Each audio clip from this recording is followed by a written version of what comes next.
to address two things. One, in some of the footage that you're going to see later, I want to address not just the fact that OPE is violating their crowd control policy by utilizing some of these tactics, but the way that they're actually utilizing some of the less legal weaponry is also extremely inappropriate. Utilizing what? The less legal weaponry. It's extremely inappropriate. They should not be aiming tear gas canisters at people. The purpose of deploying tear gas is to disperse a crowd, yes, but the canisters themselves should definitely not be aimed at people. On the evening of November 2nd, I personally had some canisters aimed at myself, which was pretty terrifying. Another thing that I really wanted to address is the fact that they're saying, supposedly, that what's causing them to use these tactics against us is the fact that people are throwing things at them. Now, I don't know about you folks, but I would think that shields would be more effective at protecting OPE than tear gas would. I did not see them using shields on November 2nd, and I also did not see them using shields on January 28th. And if the reason for attacking crowds of protesters is that things are being thrown at them, perhaps shields are something that should be looked into, since they don't actually hurt the community. Thank you.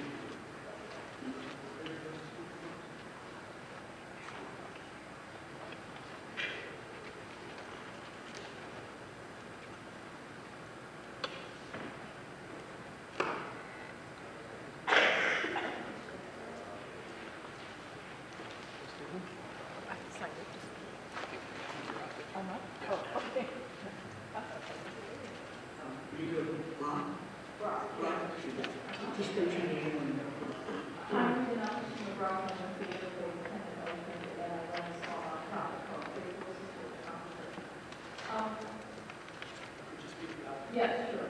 I want to say I understand. I've lived in Oakland for 10 years, and I love the city, and I chose to live here when there were a lot of other places I could have lived. And I understand that the police in Oakland have a really tough job, and the crime rates are high, and it's a very risky kind of work to take. I admire the people who want to take it on.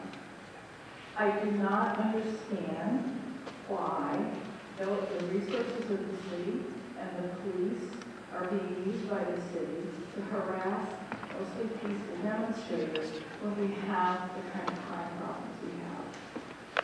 Occupy Oakland has been accused of costing the city all this extra money, but that has been a decision the city made, and violence at the places we have brought upon the city of Oakland and the demonstrators is also part of the way the city has chosen to spend its own money. And even when we've been down on the plaza and we've been told we've been in violation of some kind of code or section or law, and we ask what that is, all we get is a number. And when we'd ask, well, could you please tell us so we can obey the law, could you please tell us what the code is? And the police that have been telling us these things and citing us for breaking these laws don't know. So how is it that they are enforcing the law by explaining it when they can't even explain to us what the law is that they're supposedly enforcing? And we have asked for information about those codes for weeks and weeks and weeks. And every time we ask, somebody was able to get that to you. And we've given people our email addresses and we continually ask, and the information has never been forthcoming.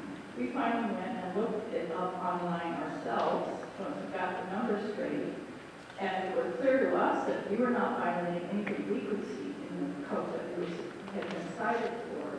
But when we showed the code to the police officer, they said, "We're not arguing what this is about. We don't care." So I think this is exceedingly disrespectful treatment of a law-abiding people.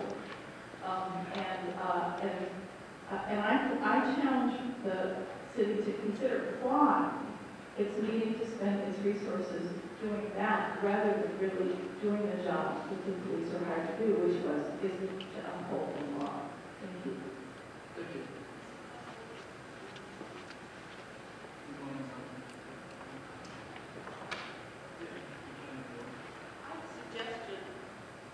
I have a suggestion, and that is the Public Safety Committee of the City Council should also hear your comments. Okay? Because they also have power to suggest changes like that, way above what we can do. I think we're also trying to get an agenda item in the city council to discuss this with them directly as well. Next speaker is Living.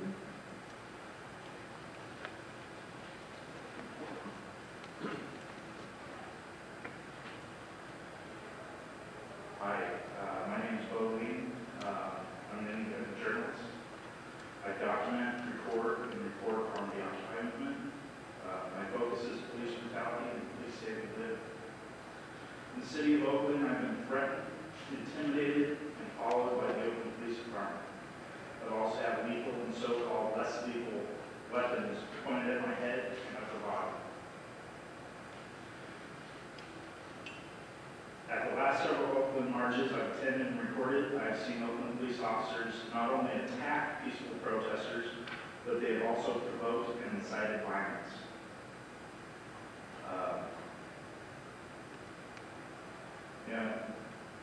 They honestly think people aren't recording and streaming this live. I wouldn't think so, because I've been told that they follow all of the live streamers and reporters who are out there. On January 28th, I witnessed and filmed a protester grabbed by multiple officers, beating him with batons, pulling him in multiple directions, not allowing him to get on the ground. Officers were beating him so hard, an officer lost grip on his baton and had to go chase after him. He then went back to beat the protester more. This isn't crowd control. This isn't self-defense. This isn't an arrest. It's police brutality. On the evening of February 4th, at the Occupy Oakland FTP March, I witnessed and filmed two police officers in two different vehicles pull up next to each other and start arguing very loudly. One officer was saying they should arrest all the protesters right then, and the other said no, they marched peacefully back to Frank Gower Plaza, let them be. It's on video, it's on YouTube. I also watched police cars and vans driving 2 to 3 feet behind protesters, inciting panic to urge or scare them forward faster. The panic this creates can easily cause injury. It's against the law. What if the officer driving the vehicle hit a protester? I also saw an officer riding in the front passenger seat of the van with his window down with his baton in his hand. The passerby asked him if he was going to hit somebody with it. He said the night's not over yet.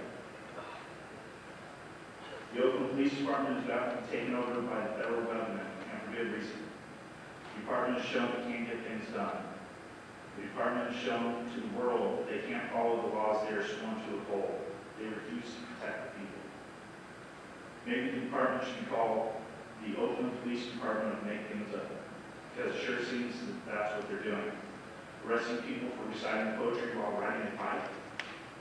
Arresting people for having an umbrella. Arresting people for a boat on a lake. California Penal Code 8.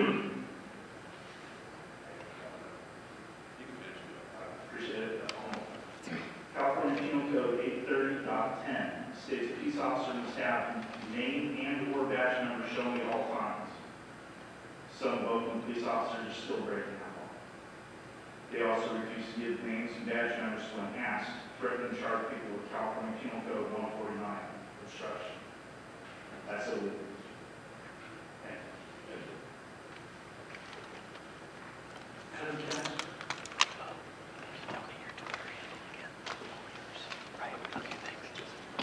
Good evening, everyone. I'm here tonight to talk about stay-away orders.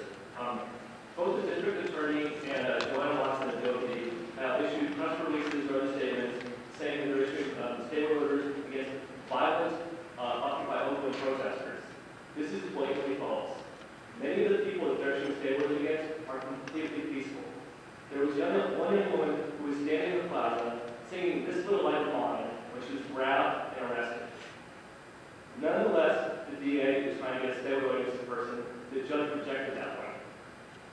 Now, if you haven't seen my arrest before, you've seen Spanish part of the presentation.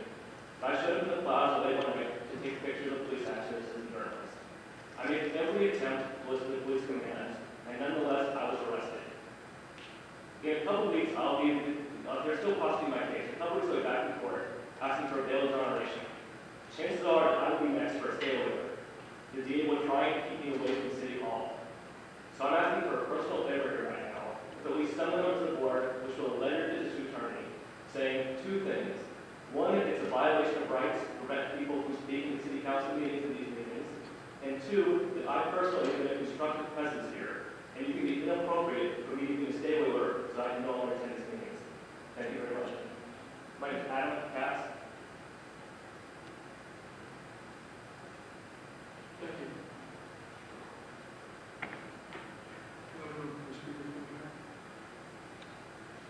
We'll move to manager's report.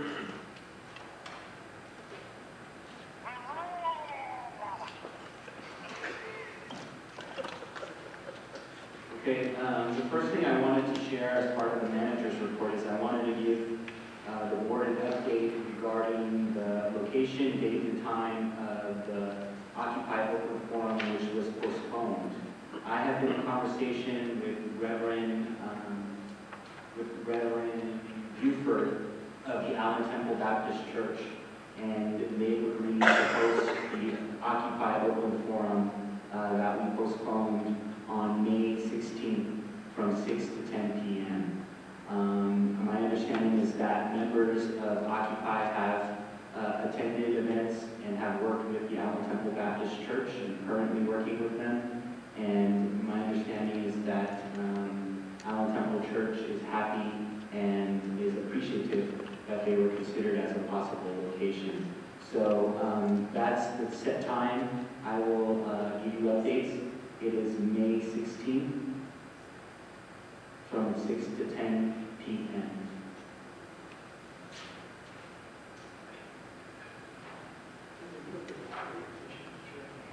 I don't have the address with me in this township.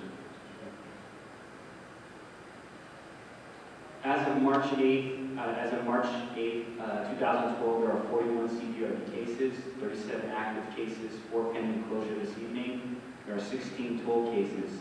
Since this last report was given, there's been 3 new cases added. 120348, Thomas Maloney, failure to write a report. 120297, Stacy Brown, failure to properly investigate. In case number 120152, we don't have a complaint associated with this yet, but it's failure to provide proper dispersal orders. The other item that we have on the agenda under the manager's report is filing anonymous complaints. I have some information in regards to how, for example, Internal Affairs handles anonymous complaints and how we might be able to handle anonymous complaints going forward. An anonymous complainant does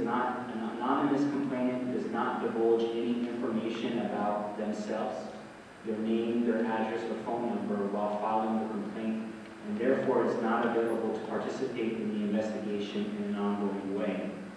A complainant's anonymity does not excuse the investigator from further work on the complaint.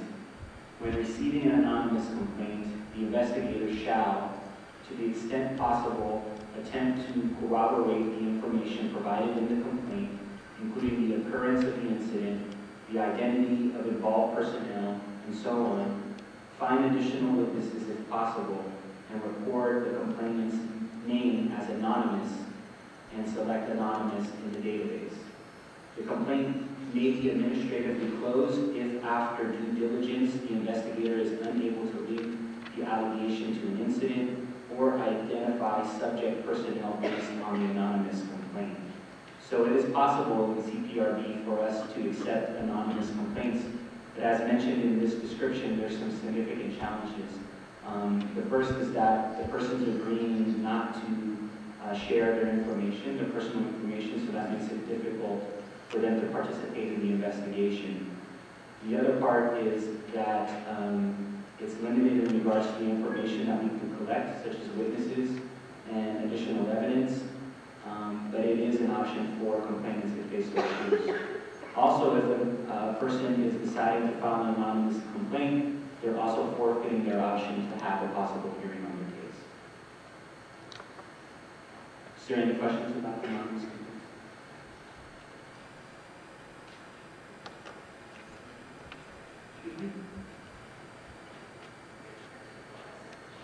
Please speak into the mic. What are they forfeiting at the last sentence you said? An option for a hearing, because if they're remaining anonymous and they're having their identity confidential, they therefore cannot participate in the hearing. We now will be able to view the video, on video. This is the intent of it. It's very powerful. Do you turn on your mic?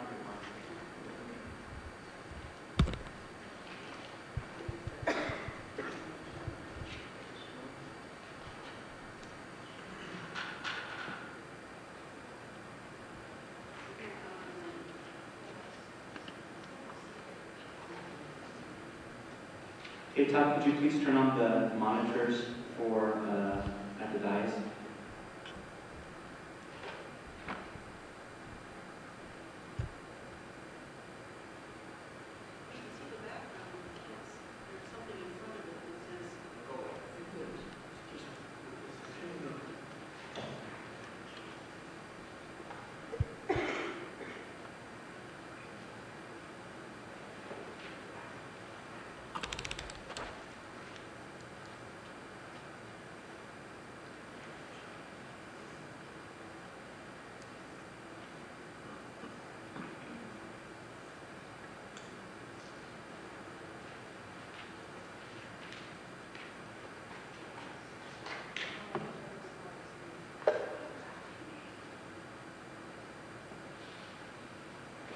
Okay, Todd, on the monitors, it reads an input signal out of range, and it says change setting.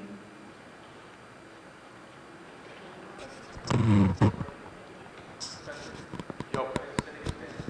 I can do either, it doesn't matter. It makes it easier because I'm dealing with all this.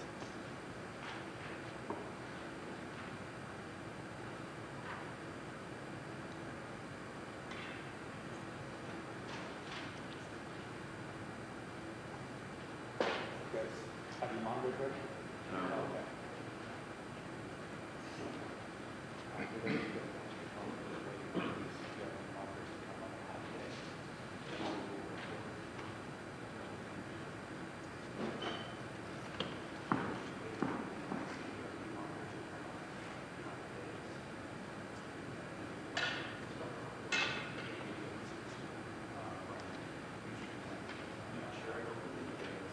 I'm not sure if this technical correction can be made to the monitors. It's still saying input signal out of range.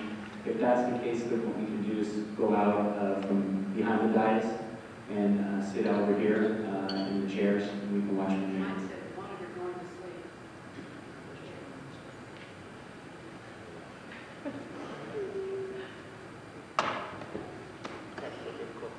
See, I'm not the only one.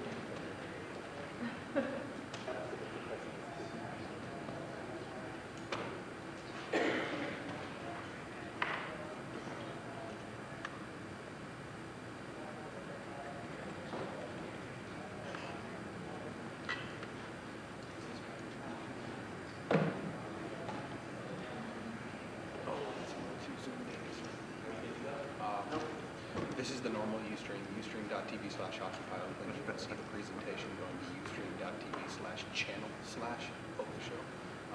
Go to my Twitter account and you get the actual URL if you can't remember that. That way you can see both sides, open it up in two different tabs. We're going to cut and splice it together later and put it out.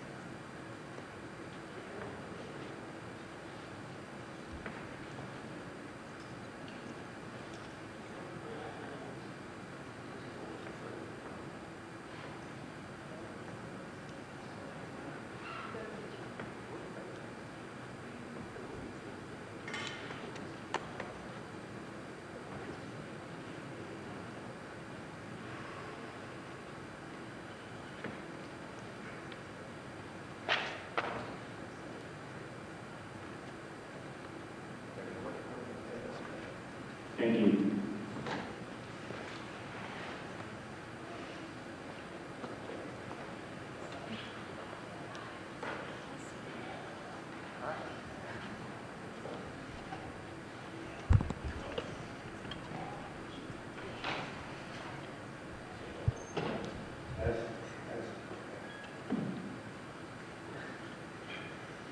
Okay. The goal here is not to demonize the police. We intend to show lack of organizational control, a refusal to comply with their own crowd control policies, and an unwillingness to comply with American policing standards. The first use of force policy that we cite here is it is essential to recognize that all members of a crowd of demonstrators are not the same. Even when some members of a crowd engage in violence or destruction of property, other members of the crowd are not participating in those acts. Chemical agents can produce serious injuries or even death. The elderly person or infant in the crowd or individual with asthma or other breathing disorder may have a fatal reaction to chemical agents even when those chemical agents are used in accordance with the manufacturer's recommendations and the department's training. Hand-thrown chemical agents or pyrotechnic gas dispersal devices shall be used only if other techniques such as encirclement and mass arrest or police formations have failed or will not accomplish the policing goal as determined by the incident commander. The use of hand-thrown chemical agents or pyrotechnic gas dispersal devices may present a risk of permanent loss of hearing or serious bodily injury from shrapnel. Said devices shall be deployed to explode at a safe distance from the crowd to minimize the risk of personal injury. The videos here, we were unable to set up audio, so basically it's going to be coming through the microphone, so apologies for that.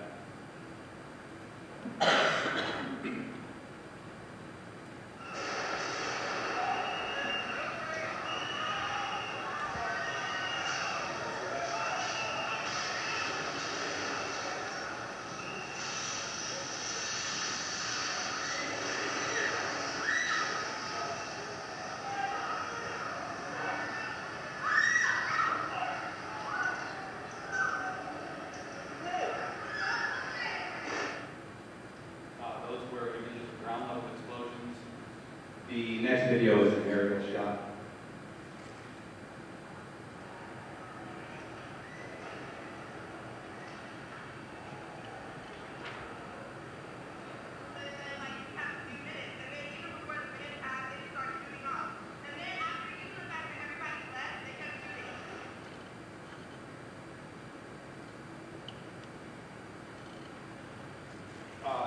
This next video is the Scott Olson incident, what happened when individuals went in and tried to rescue him, medics and bystanders.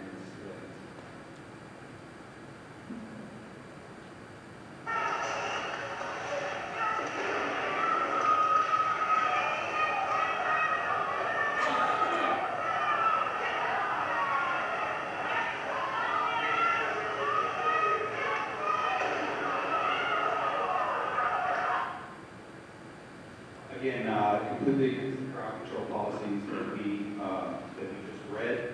And yeah, all of that was in response to a couple of thrown bottles. On October 25th, he wasn't chief yet, he was interim chief, Jordan, held a press conference immediately afterwards and said that tear gas was used because his officers were forced to defend themselves. Later, OPD chief of staff would retract his claim, saying that this was based on Jordan's preliminary belief. When Jordan received an update that crime was actually down 19% in the last week of October, he wrote an email to one of Mayor Kwan's advisors. Not sure, this was obtained with freedom of information.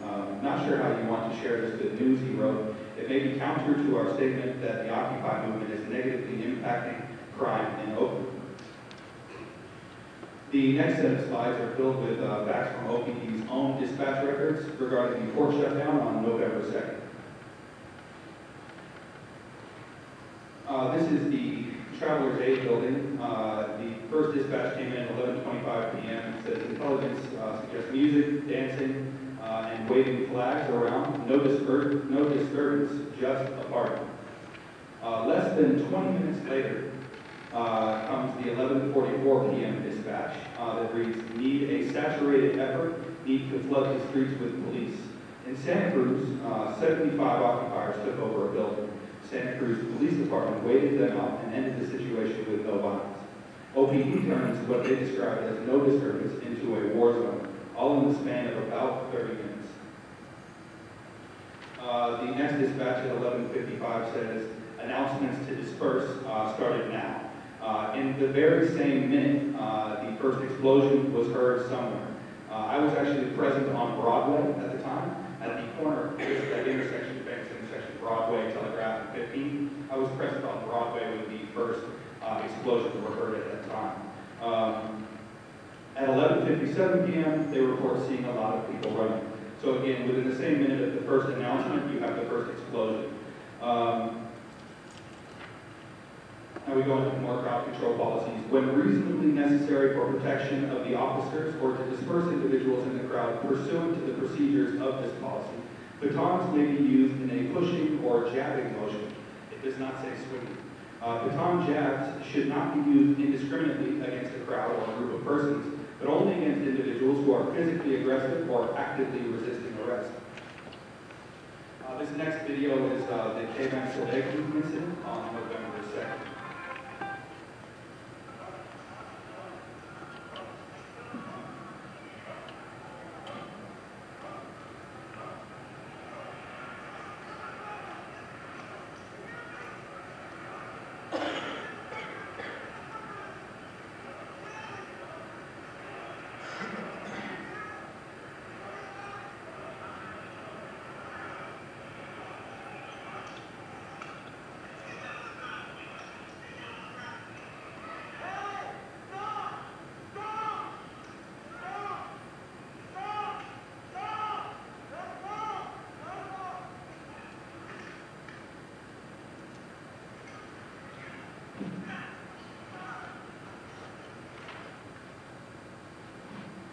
Kayvon Sebeki is an Army veteran.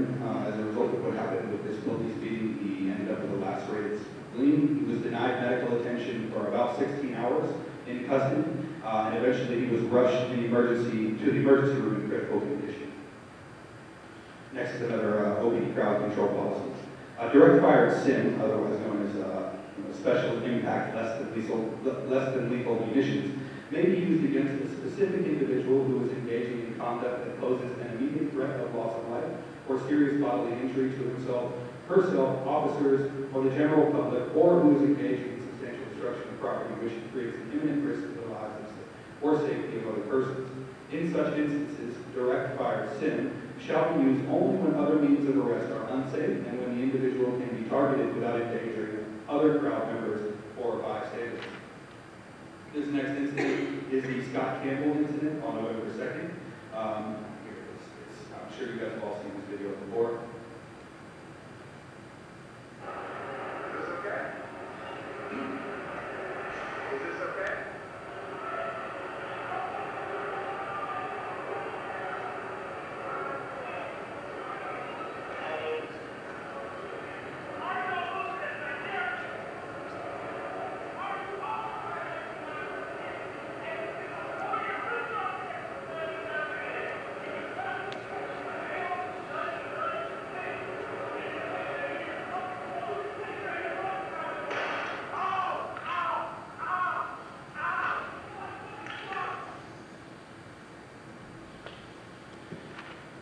This is the resulting injury to Scott Campbell.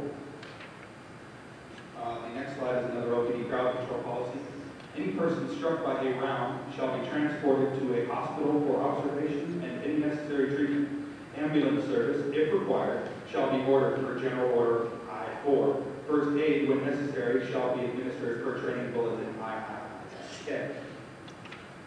Scott Campbell, after being shot, was offered no medical assistance, and he was only treated by Occupy Oakland medics.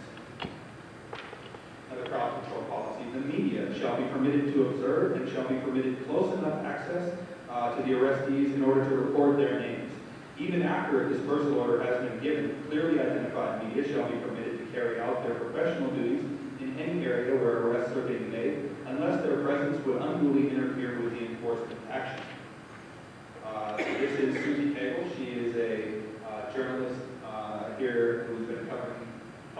the Occupy movement, several things here in Oakland, and she was arrested and detained on November 2nd. She was also detained on January 28th. She's, I believe, the only journalist nationwide who has the unfortunate circumstance of being arrested twice or detained twice by a police force for doing her job. Next set of slides that you're going to see is basically a whole series of slides where OPD have their badges and names covered. And the reason why we show so many is because U.S. District Court Judge Henderson said that this was the most serious level of misconduct. And so here's number one. But that is kind of weird that you actually are not showing your name. Why is that? Simple question. Simple question.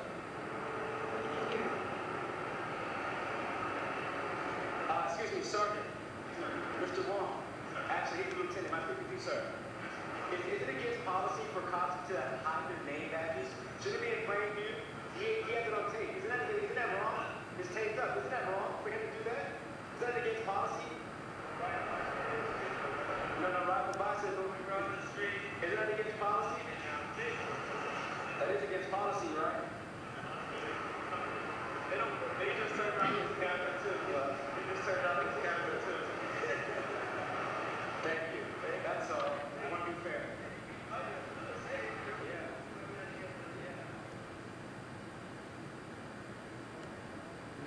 Another badge hidden here.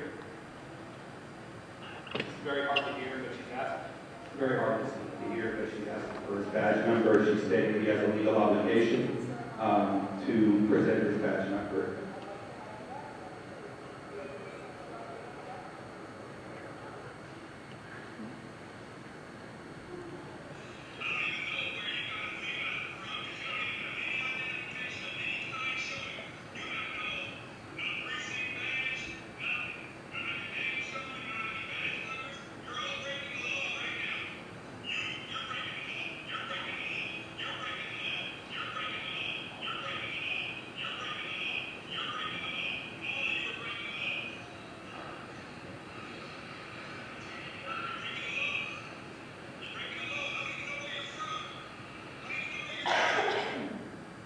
This presents some serious problems because in a lot of these incidents we have officers coming from other agencies, and we don't even know where they're from. We don't know if this is Oakland Police or if it's SFPD or wherever they're from, and that presents serious problems because they're coming to these Oakland citizens and they don't have any identification. There's no accountability whatsoever with any of those officers. This is another instance.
Where badge, nameplate, or other device experience clearly understates the identification number or name of the officer.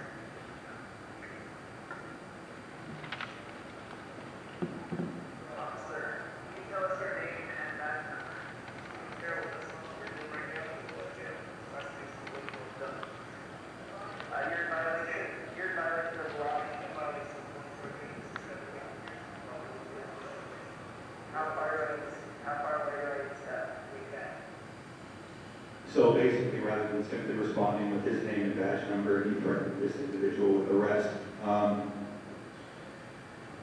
Another crowd control policy. The following factors will be considered prior to determining what action to take. Number one, will police action likely improve the situation? It is the first thing that they are asked to ask themselves when considering an action. This was what is now known as the Thanksgiving Porta Potty Police Riot. During basically a peaceful Thanksgiving afternoon, OPD chose to escalate and start basically a serious confrontation over a porta potty that was paid for by Occupy Oakland.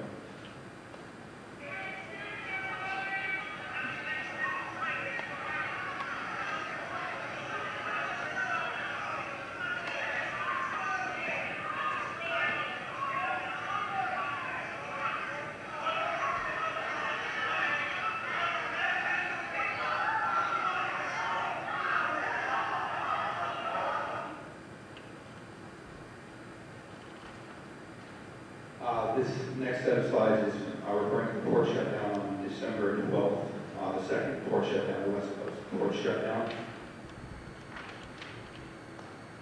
There was no violence or vandalism during the December 12th West Coast port shutdown, and unable to condemn protesters for violence or vandalism, Mayor Kwan condemns Occupy for economic violence. With regards to the 24-hour vigil, it was a peaceful mass protest and vigil. Should have basically been what the city wanted of Occupy. Instead, OPD used the vigil to begin a new set of tactics. Basically, they started a new war on the Occupy movement in the city with what they started doing. On December 16th, we started seeing harassment through selective enforcement. People were cited for pushing a cart. People were cited for umbrella. One of the main groups at Occupy Oakland is called the Interfaith Group, and what they do is they bring an umbrella out. You can see them pictured here, some of the members. They bring an umbrella out. They're from all faiths, including those that are atheists, and they come out and they're a very peaceful group. They were also all arrested on the second raid at Occupy Oakland. And they were cited for having their umbrella out there because apparently umbrellas were now considered indeed structures by OPD, and also others were cited for having a bike in the plaza. There were also others cited for, one individual was cited for riding a bike while reading poetry. On the December 16th raid on the plaza, Ali, who was turning his life around at Occupy Oakland, some of you might have heard of his case right now, it's still going on. He was arrested while sitting on a bench in the middle of the afternoon with a blanket. He was put in Santa Rita in solitary confinement for about 4 or 5 days without charges and without receiving his psychiatric medication. After days of incarceration without necessary medication, he was accused of assaulting a corrections officer, and now he can spend life in prison. On December 16th, also was Occupy. It was a group of individuals that built a raft. They swear to this day they built the code. And the community response to Occupy, I mean, the firefighters would come by, everybody was happy about it. It was very, it was artistic, and it was something that was created. And the community response to Occupy was very positive, overwhelmingly so, even from authorities that came by. On December 16th, 12 police cars descended on Lake Merritt, handcuffed 3 occupiers for about 45 minutes before charging them with a minor citation for both on lake. OPD complains that Occupy forces them to waste resources. But who forced them to send 12 cop cars, basically to cite 3 peaceful, these are full police officer cars as well, to cite 3 peaceful protesters on lake. The next slide, this picture, looking at it, you would think this was a major crime scene, homicide situation of some kind. But in reality, this was the OPD response to a program run by Casa Justa, an organization just praised by the city manager's office in their own press release. Occupy Oakland and Casa Justa, also known as Just Cause, were fixing up a house in West Oakland. Ownership of the property was being disputed in civil court between Fannie Mae and Casa Justa. OPD chose to bypass civil court and treat this as a criminal matter, wasting scant resources and ignoring serious crime. Next, we fast forward here to the plaza raid on December 30th. Citations, people being cited for umbrellas, boats, bikes, etc. didn't seem enough. So OPD chose to escalate and started to arrest occupiers on trumped charges. A lot of the people that have been arrested and charged end up, including the vast majority of individuals arrested at the YMCA on day 28, January 28th, which we'll get to, are arrested and charged by OPD, and the DA never brings charges. And so these people have to sit for about a year with this hanging over their head while the DA doesn't bring any charges. So this is the December 30th Plaza raid, and this is the reasoning behind the arrest and what was happening at the raid, given by one OPD officer at the scene. Excuse me, officer, can you say why people arrested? Do it! No permit for property here. So what he said was no permit for property. No permit for property may be an infraction, but it's not an arrestable offense. Two people of color were also arrested on lynching charges. Lynching charges, for those that don't know, were designed to stop white mobs from hanging black men.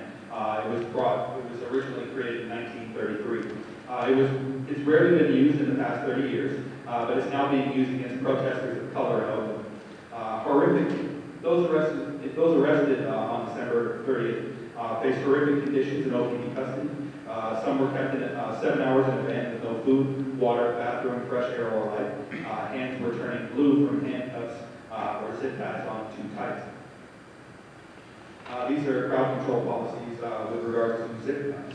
Officers should be cognizant that flex cuffs may tighten when arrestees' hands swell or move, sometimes simply in response to pain from the cuffs themselves. When arrestees complain of pain from overly tight flex cuffs, members shall examine the cuffs to ensure proper fit.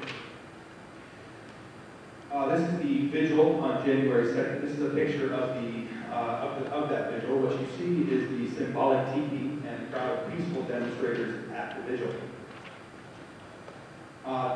What is known as the teepee raid happened on January 3rd. In a press release, Chief Jordan said he was canceling the vigil's permit due to occupiers near vigil with food, garbage cans, and blankets. Police performed basically a tactical raid on the peaceful vigil. The next line was basically taken from public record police reports. 3 women were arrested while singing "This Little Light of Mine." One was violently thrown to the ground while not resisting in any way. In custody, 2 men were screaming in agony from the cuffs that were too tight, yet OPD officers refused to loosen them. This is video of Adam Katz, who is here in the room, being arrested at that raid.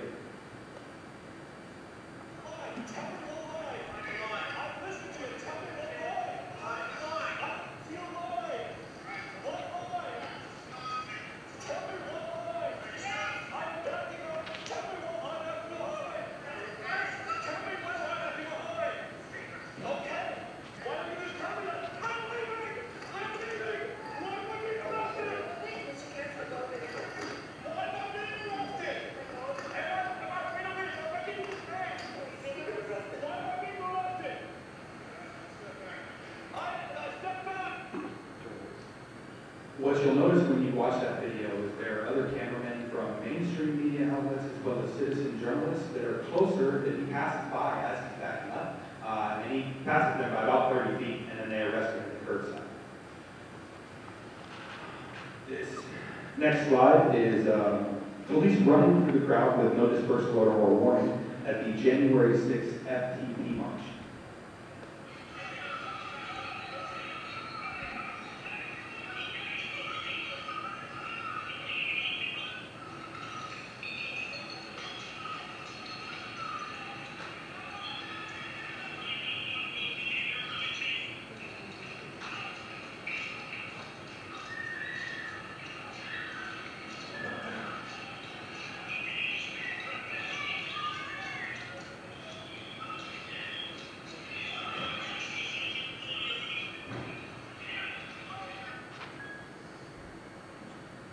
This next video happened directly after that incident. It was this incident. It's just about 30 seconds ahead of that. And this is the incident where a girl that's basically, she's a part of the kitchen crew out in Oakland. Her whole purpose is basically to come out and be homeless, be occupiers. That's all she does. She rides around with a bike with a carriage on the back for carrying that food. And this is video of her being knocked off that bike by OPD that is, again, running through the crowd.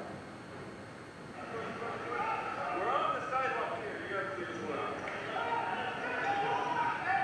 Hey! What the hell? Here!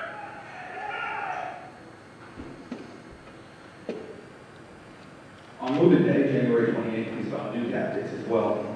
OP began aggressively marching right behind protesters, even peaceful protesters attacking the most vulnerable who were too slowly. The next two videos show violence by police before there was any destruction of property and any notice to disperse.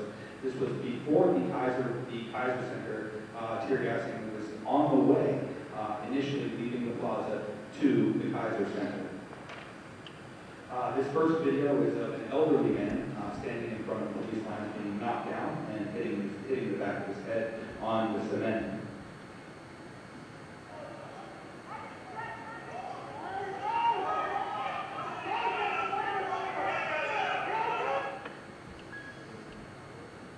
This next video is a girl on a bike in front of OPD lines who was again pushed off her bike and pushed down to the ground.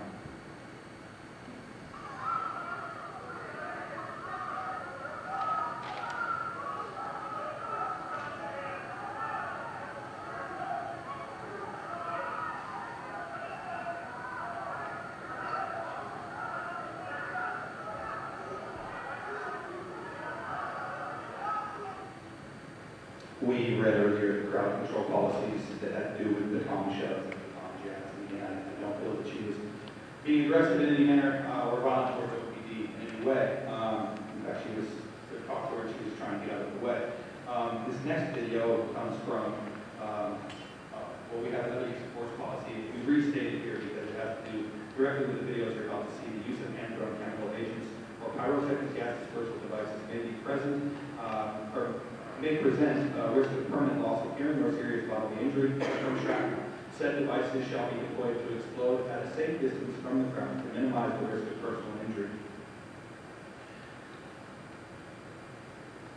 And this video is from January 28th, also known as Move-In Day. This was at 10th and Oak.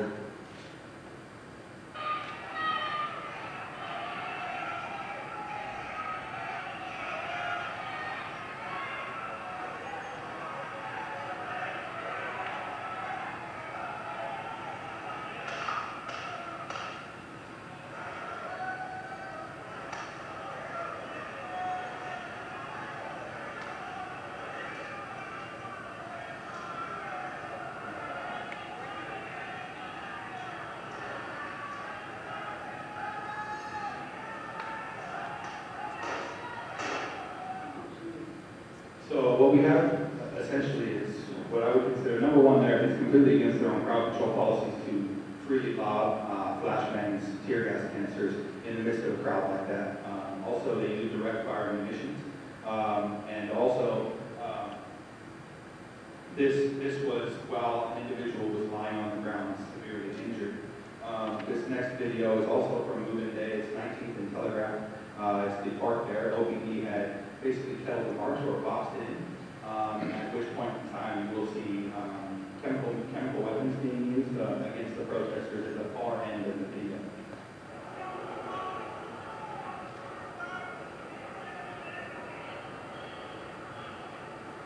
I was asking why he needs to disperse from this park. Police have blocked out this corner over here, preventing any kind of exit. They've blocked out this exit. They've blocked out this exit. These people really don't have anywhere where they can go. The police are running into the crowd and hitting people with batons and pointing guns at them. Right here, we got some police pointing weapons at the crowd who's blocked in. They have nowhere to go. These people can't leave. But they're being told to disperse. It doesn't really make any sense. That bright light from overhead is a helicopter spotlight.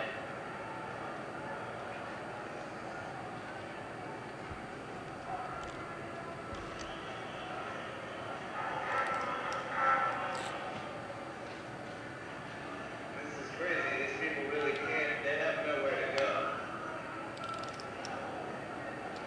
They're all being told to back up, but there's nowhere to go but deeper into the center of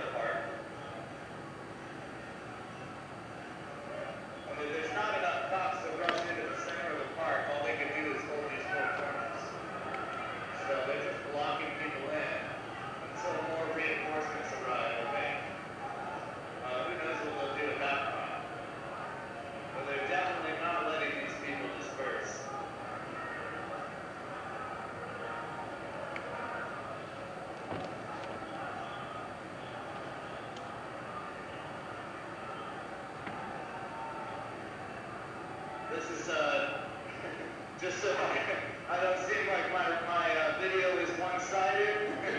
These people, this is directly outside my apartment window. I'm not necessarily trying to speak out against the police, other than my concerns as a local resident. I was threatened with arrest earlier for walking down the sidewalk near my house, and it was exactly this type of thing. There was nowhere to go. It was just get off the sidewalk. This is our sidewalk. Without occasion, without any rationale, without any reasoning.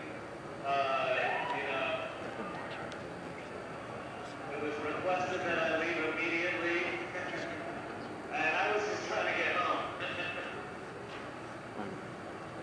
Anyway, I hope these people are able to stay safe tonight.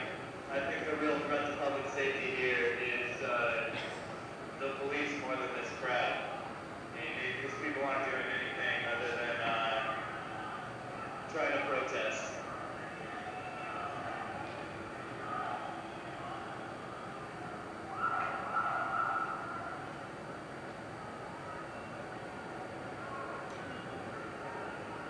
It's a motorcycle. Not sure what's going on with the motorcycle cops. It looks like they're blocking off. Looks like they're blocking off telegraphs, so no one has any visibility to what's going on in this area. A couple cars still getting through, but yeah, it's really not clear what all these police. There's got to be a couple hundred officers here.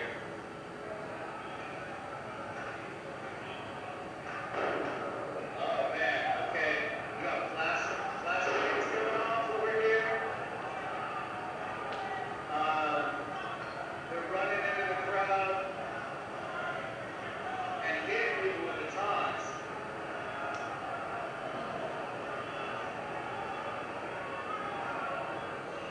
Not sure if that's flashbangs or gas or just smoke. So that video, while long, documents the fact that, OPD basically, later on in the evening, there was a mass arrest in Kettle in front of the YMCA, where there were no dispersal orders actually given in front of the YMCA, but later on they would use it as this dispersal order they gave here as an excuse for the YMCA Kettle arrest. But this video clearly documents that even when the dispersal order was given, if one was given, and 19 telegraph, people had nowhere to go. And eventually they were tear gassed and flashing with nowhere to go. Another OPD use of force policy. Individuals may not be arrested based on their association with the crowd in which unlawful activity has occurred. There must be provable cause for each individual arrest. The principle means the officer must have objective fact-based on his own knowledge of information given him by the other officers sufficient to believe that each specific individual being arrested committed the offense. Thus, the only proper basis for multiple simultaneous arrests of all the individuals encircled at a demonstration is failure to disperse. When the dispersal was properly ordered based on the existence of an unlawful assembly and adequate notice and opportunity to disperse has been given. After a crowd disperses pursuant to a declaration of unlawful assembly and subsequently participants assemble at a different geographic location where the participants are engaged in nonviolent and lawful First Amendment activity, such an assembly cannot be dispersed unless it has been determined that it is an unlawful assembly and the required official declaration has been adequately given. This next video is in front of the YMCA.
So why this video is important is because there was no dispersal orders given from the YMCA. Actually, there's uncut footage from the start of 19th and Telegraph, before the tear gas at 19th and Telegraph, all the way through this order being given. About 30 to 40 minutes later, the march weaved its way through the city and made its way to the YMCA. No dispersal orders were given. On my footage, you cannot hear a dispersal order at 19th and Telegraph, though some say they did hear one. However, it is very clear that the same amplification system used in front of the YMCA was not used elsewhere. This dispersal or this arrest order essentially was very loud, very clear, and very easy to hear. Others, they clearly weren't using the same amplification system elsewhere, and so even if there were dispersal orders again at 19th and Telegraph, they weren't heard by most of the crowd. There weren't 3 of them, and they had nowhere to go. Also, this crowd from 19th and Telegraph was at a different geographic location, and thus should have been given their proper dispersal orders if appropriate at that location. This is another video of Moving Day. This is the actual kettle where police had cornered protesters into a corner at the bottom right steps of the YMCA, and there were several hundred protesters basically in a clump there, surrounded by police, and they were arresting everybody systematically.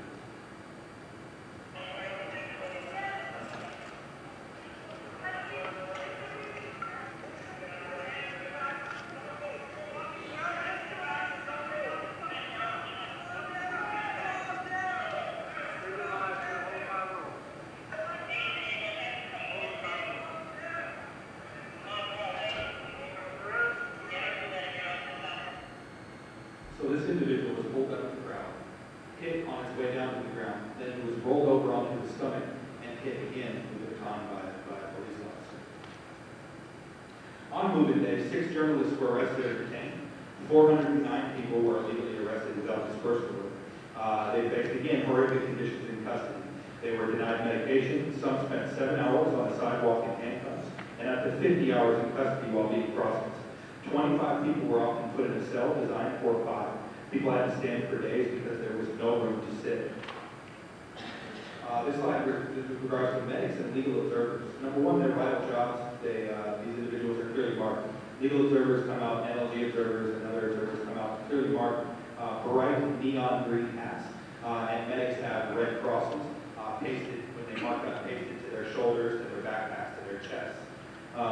OPD crowd control policy, a supervisor or commander may allow a person who self-identifies as a legal observer or a crowd monitor to remain in an area after a dispersal order if circumstances permit, and if the person's presence would not unduly interfere with the enforcement action. OPD claims to seek to improve relationships with the community.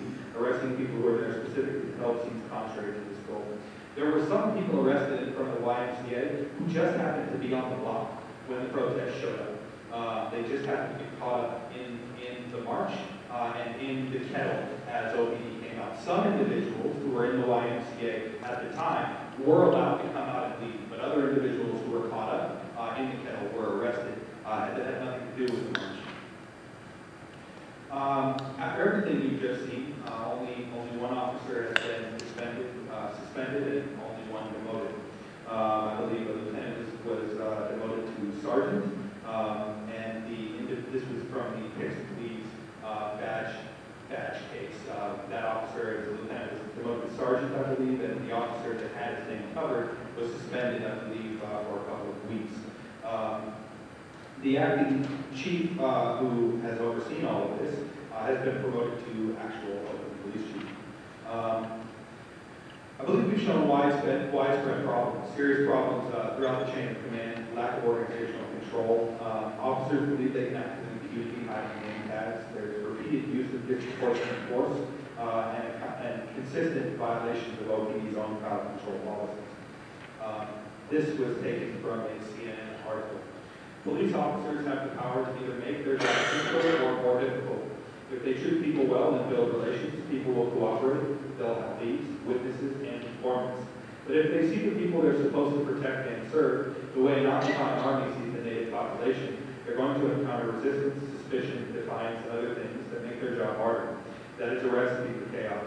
Meanwhile, these mini armies are always on the lookout for the next battle, and as events in Oakland and around the country suggest, they usually find it. And that is the presentation. Thank you for listening. Thank you very much.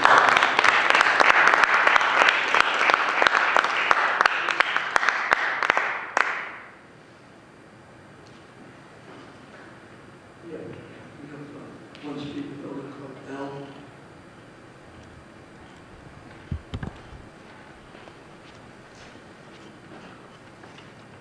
Hi, I just wanted to address a couple of the things that were shown in this that I don't feel that the presentation itself actually addressed. One of those issues is that at the eviction of the Occupy, the people who were on the raft were handcuffed in the middle of Lake Merritt with no flotation devices on. That's a huge problem. The fact that OPD would be so irresponsible as to deny people the use of their hands in the middle of a body of water is beyond negligent. They put all of those people at risk of drowning. I also want to touch on the subject of the flex cuffs or the zip ties that OPD uses.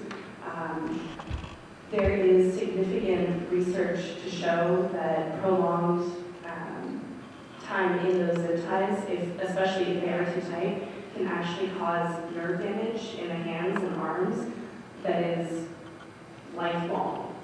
There is no recovery from it. There is no surgery to fix it. It can cause permanent nerve damage. So there needs to be some sort of other alternative to using zip ties to cuff peaceful protesters. It would be very upsetting to me to see somebody actually suffer the effects of that nerve damage for the rest of their lives simply for exercising their First Amendment rights. Another thing that I'd like to touch on is the role of street medics in protests. I am a street medic. I am a very, very clearly marked street medic.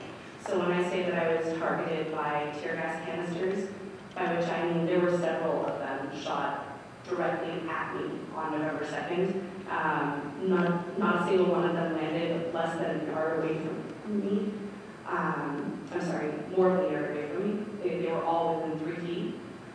I'm marked with huge, giant red crosses. The fact that each and every police officer who graduated the academy is trained as a first responder, and that I even need to be in the field to treat people in the first place is wrong. But for me to be targeted while performing that role is criminal. I'm really, really upset by what I've seen here.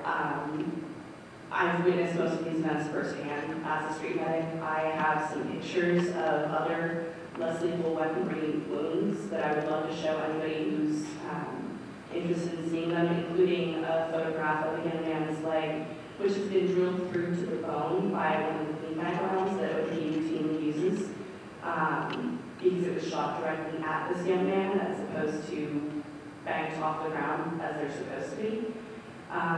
So if anybody's interested in seeing that, I'd be happy to pull those pictures up for them as well. I also got a picture of a young man who was hit in the throat with a rubber bullet. So thank you very much for your time. I appreciate it. Thank you.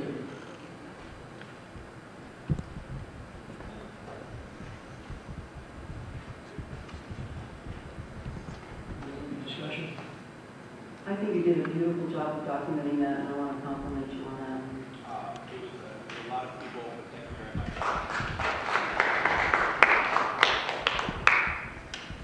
I've got some questions for us. I don't know. I'm wondering if it's possible for us to suggest a policy that would have some sort of a time limit on how long people can be in zip ties. Because even if they're not tight, when you're in a position that's uncomfortable, you're going to relax, and that's going to tighten them. I think hearing people in zip ties for a long time, because we've heard people say that in many other cases that the zip ties are too tight, and the police say they check them and don't make any changes.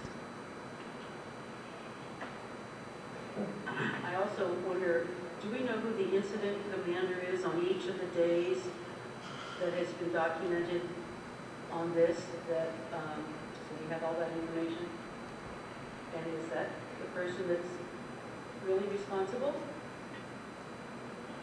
The information in regards to who the incident commanders is public information.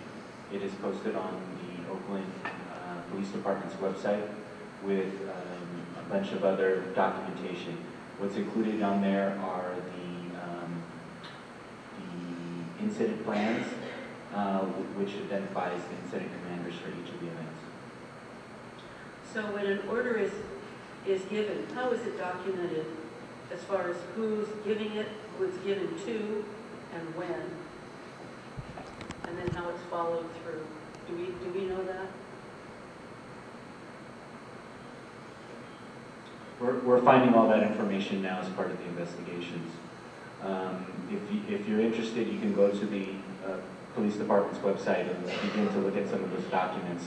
That's what we're doing as part of the investigation, is actually trying to piece together what's written in police reports with what is the instructions that are given by the incident commander and through the subordinates and the sergeants as well.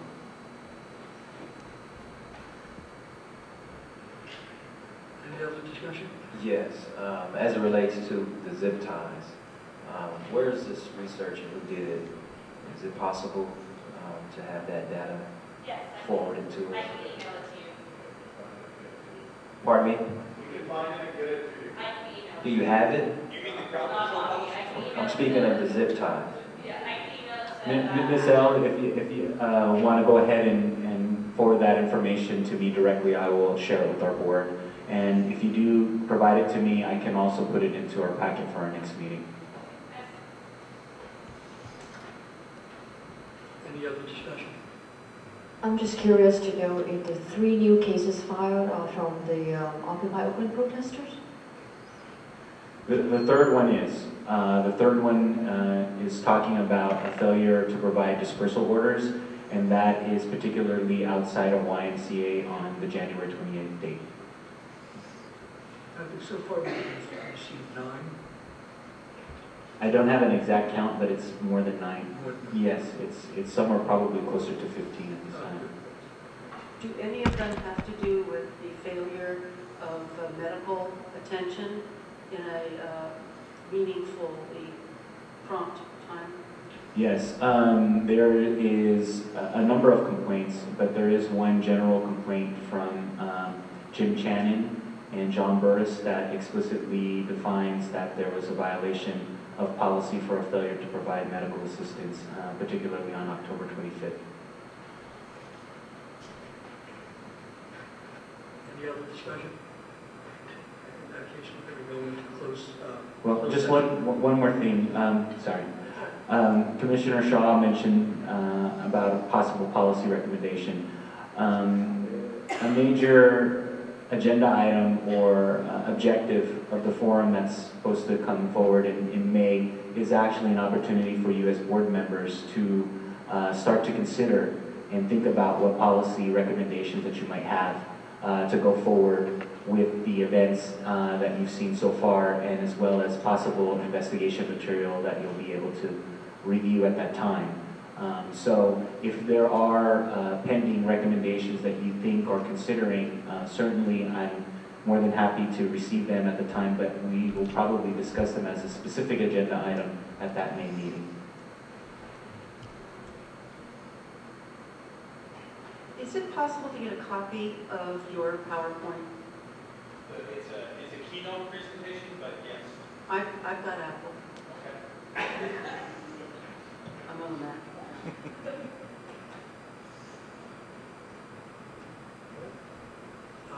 We're going to go into closed session now.